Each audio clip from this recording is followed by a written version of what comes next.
you add a little bit more years and you want to rest, but you look like there's no no time time for for rest for you. Oh my, there's no want time to for rest. resting. There's no time for resting. So You snooze, you lose. I see, yeah, exactly. So you snooze, you lose. I've been used to having several things lined up in my life, I would say. So being a mom, being a wife, I would say. Always reading, always being a student. So when I was still at KPMG, so this job advertisement and it was on procurement. So reading through it, I was like, wow, the person who would get this job could be a lucky person. Anyway, so me being myself, then I just put it aside. But you see, at the back of my mind, I thought, wow, it's a nice challenge.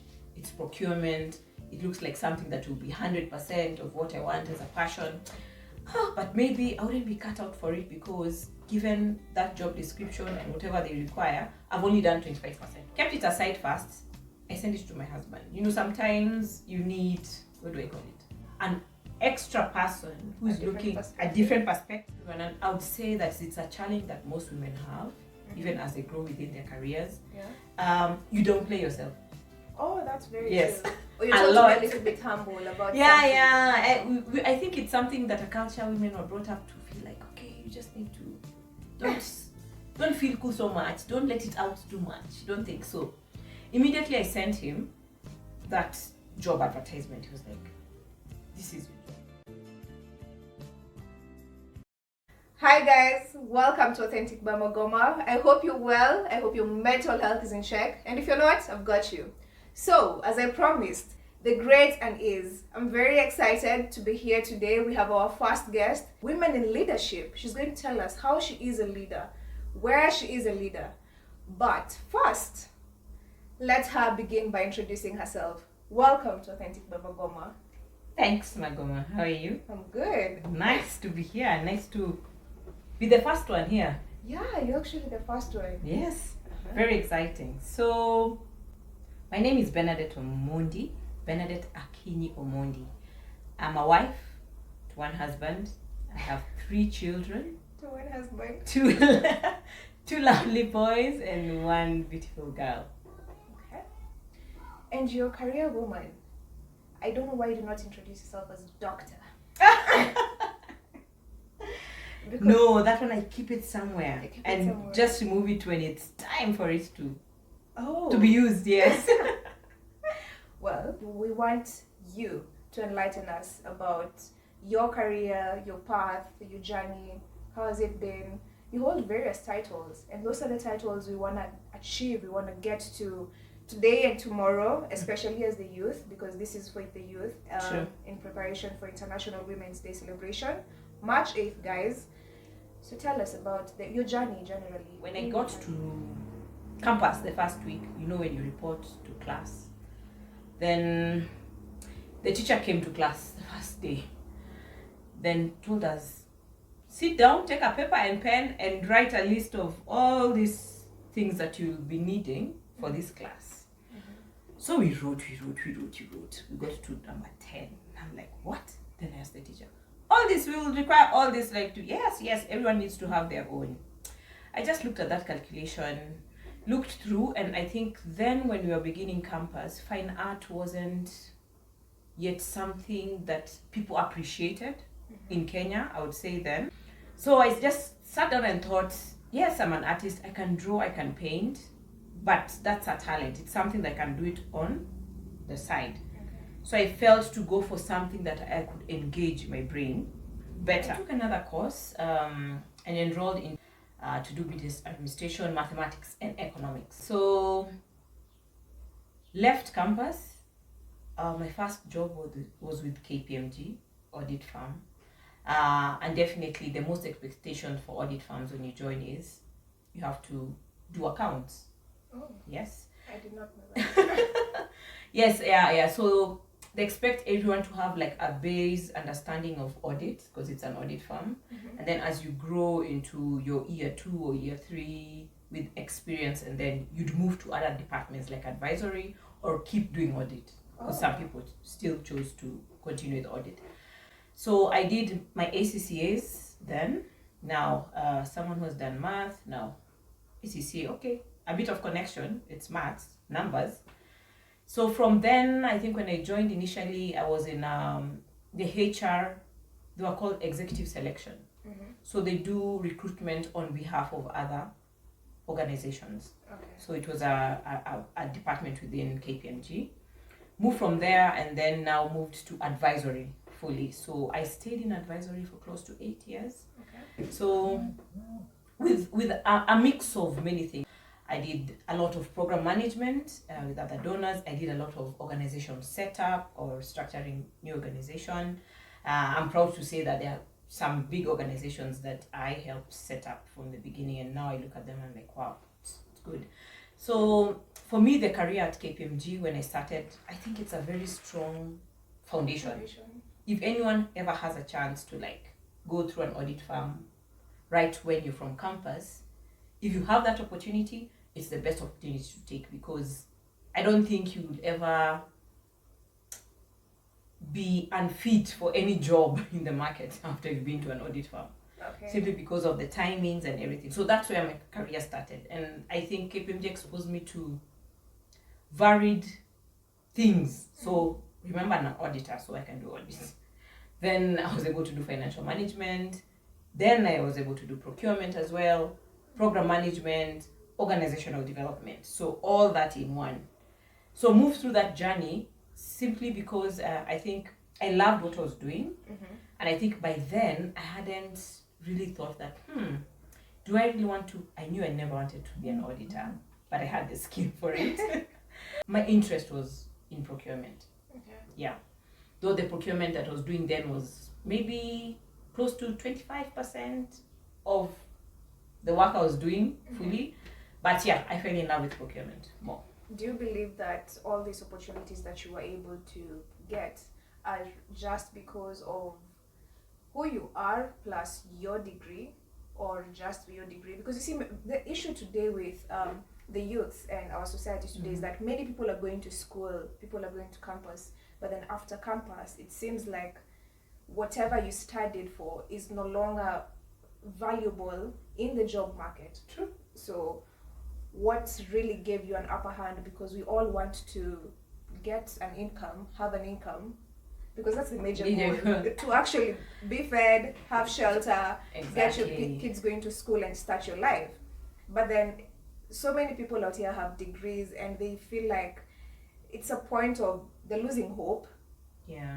Because of the unemployment rates in our country. So what secret is there?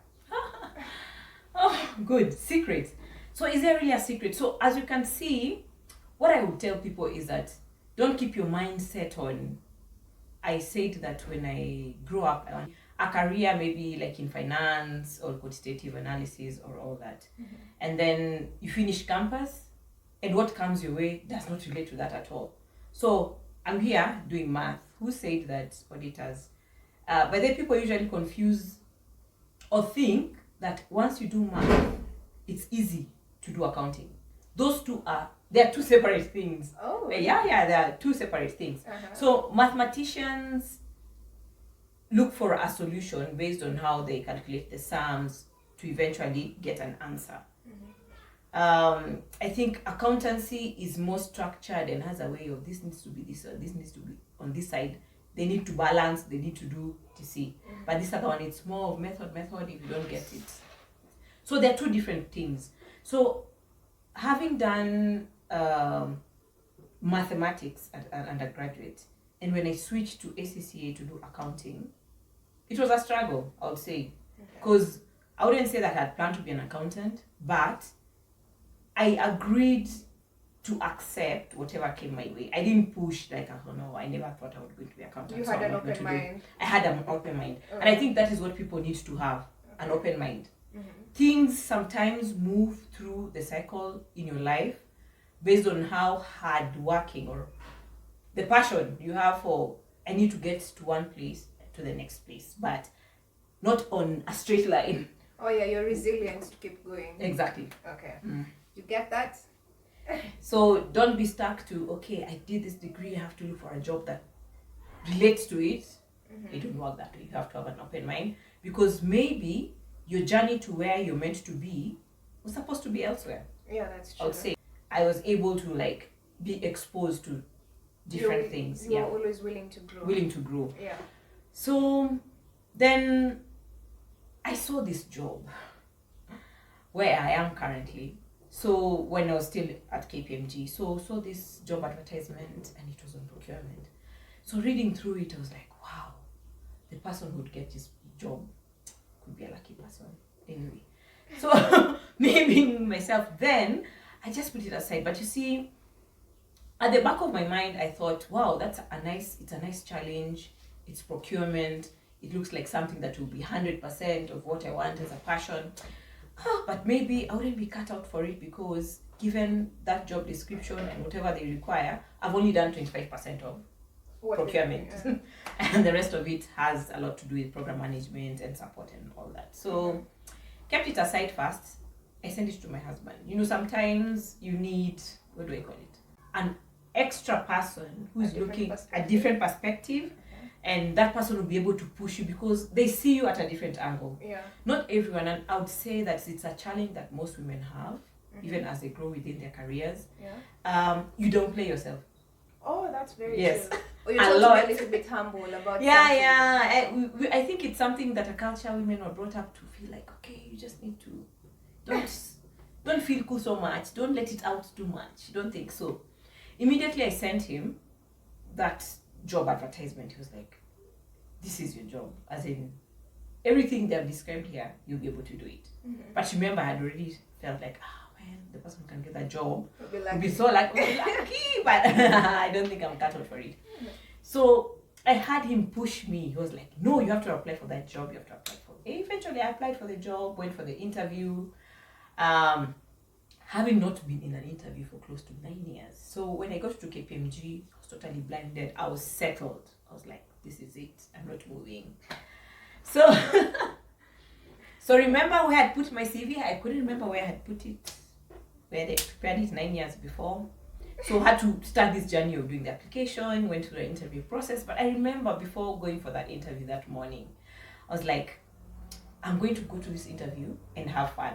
Yeah. But that is what I said. I said, I'm going to have fun. I will not have any tension.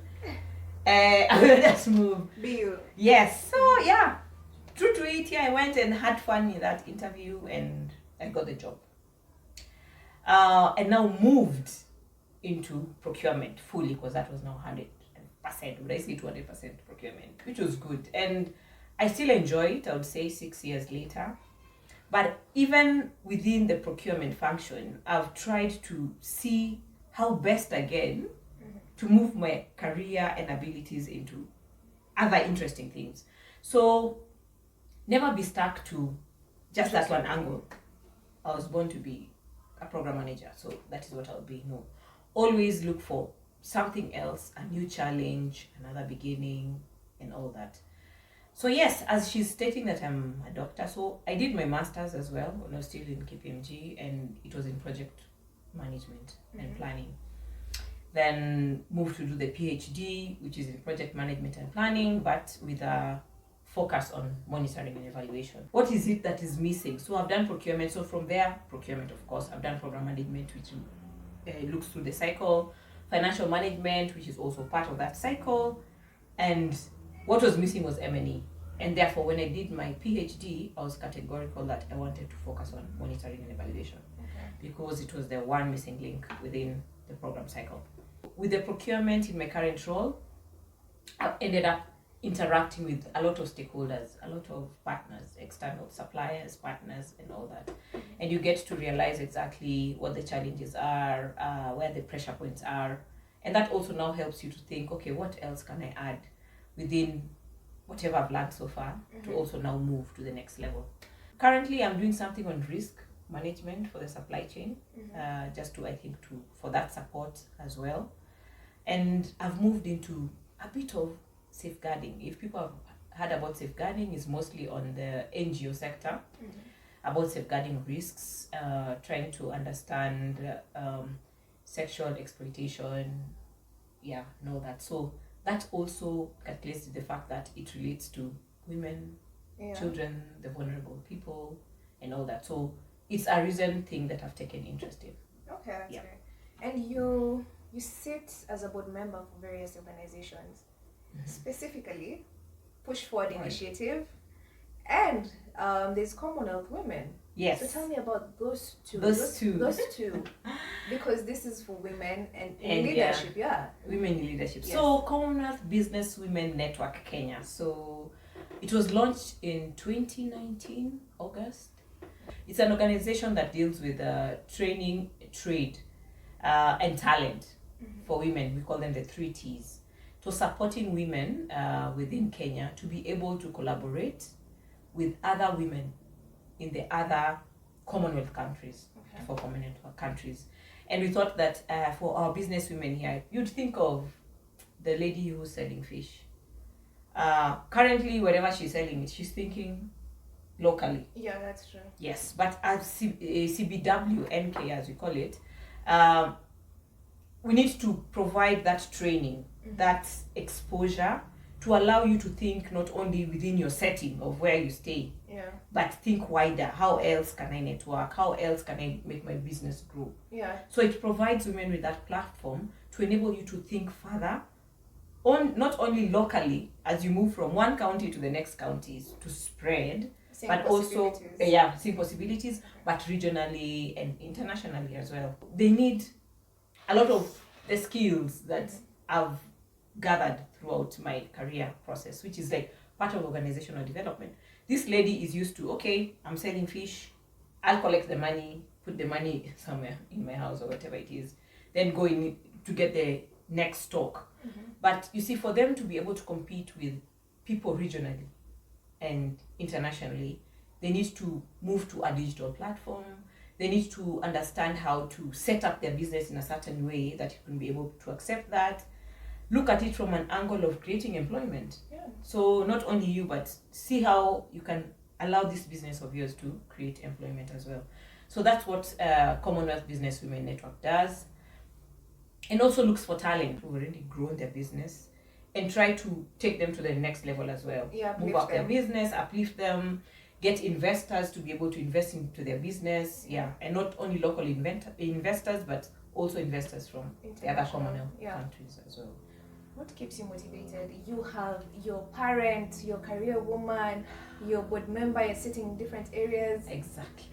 What keeps you going and going and going? You know, people will think that you get a little bit, you add a little bit more years and you want to rest, but you look like there's no time for rest for you.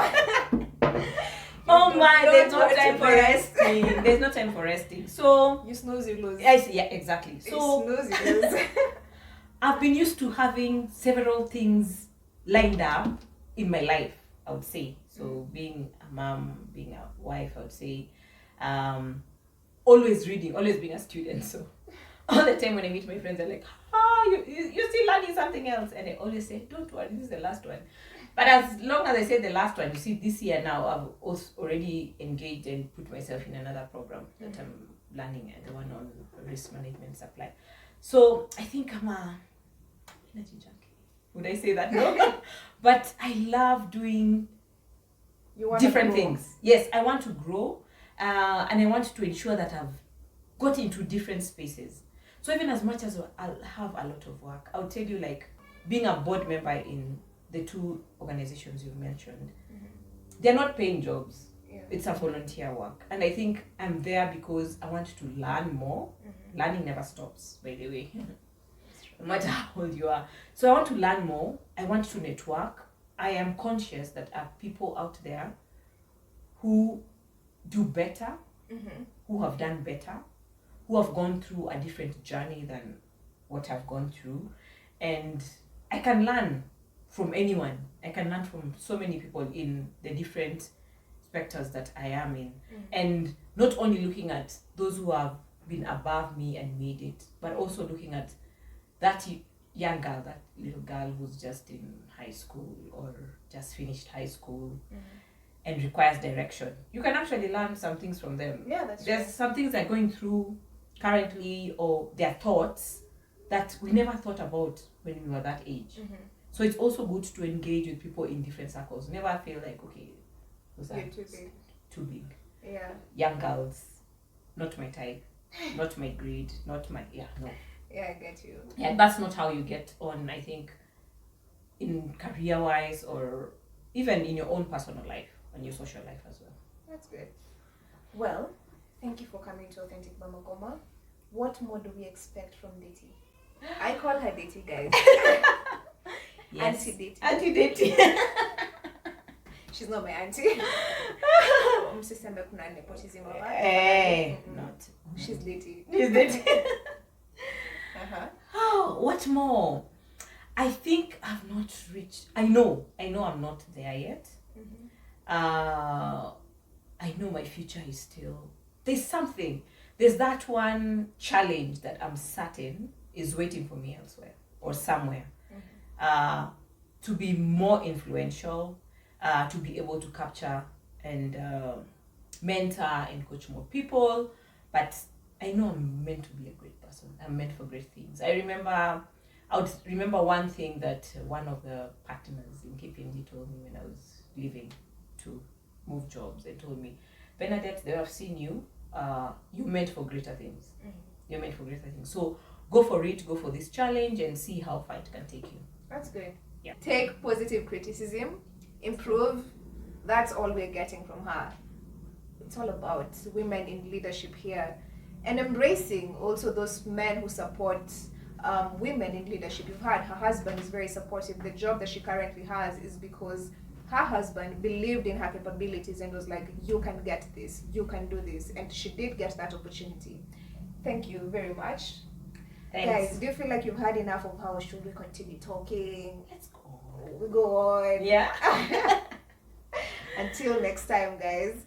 Thank you, Diti. Thanks for having me. Please subscribe. And share this video. Exactly. Share it wide. Let other people know or listen to what you've listened to today. Yes, we're looking forward to celebrating International Women's Day on March 8th. She is our first guest. We are celebrating Diti and the impact that she's had, the impact that she continues to have in her own personal life and even to other people. Thank you, guys. Goodbye. Bye. Mwah.